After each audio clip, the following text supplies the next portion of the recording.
Bonjour, dans cette vidéo, nous allons voir aujourd'hui comment utiliser le module complémentaire CEBox permettant au sein d'un script Python de représenter un diagramme en boîte.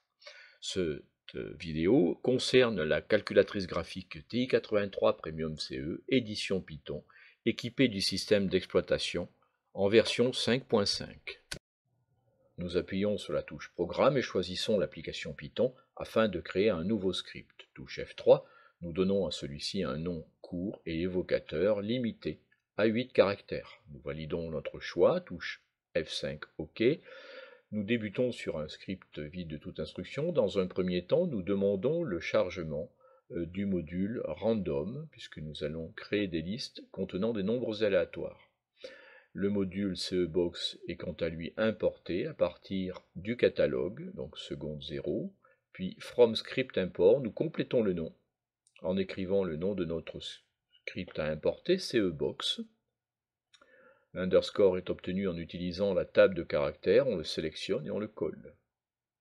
Nous validons cette ligne afin de pouvoir passer l'écriture d'une autre, d'une suivante.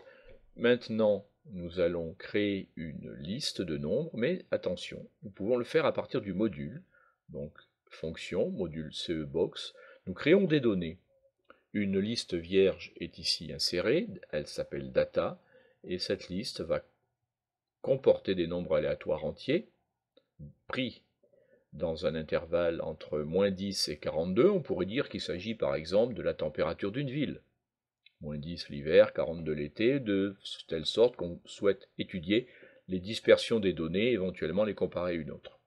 Ensuite, nous allons demander 199 valeurs, donc for i in range 200,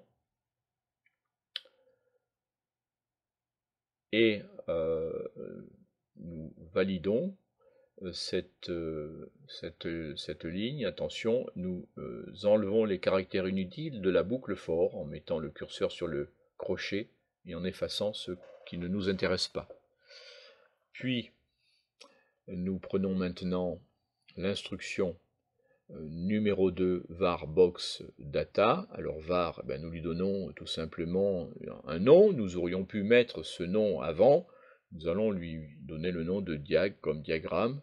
Nous allons faire un diagramme en boîte à partir de notre liste de données data. Nous mettons maintenant ici le nom de notre variable diag comme diagramme, et dans le module CEBox, nous allons choisir de lui donner un titre.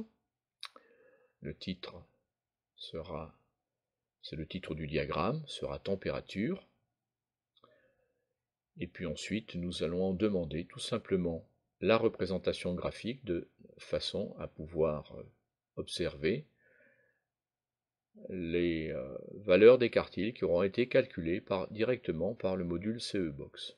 Avant ça, nous nous offrons le luxe d'écrire le mot température avec un accent, de façon à pouvoir présenter les choses de manière élégante. Voilà qui est fait. Une instruction à ne pas oublier qui est relativement importante, c'est que notre diagramme, nous voudrions quand même pouvoir l'observer.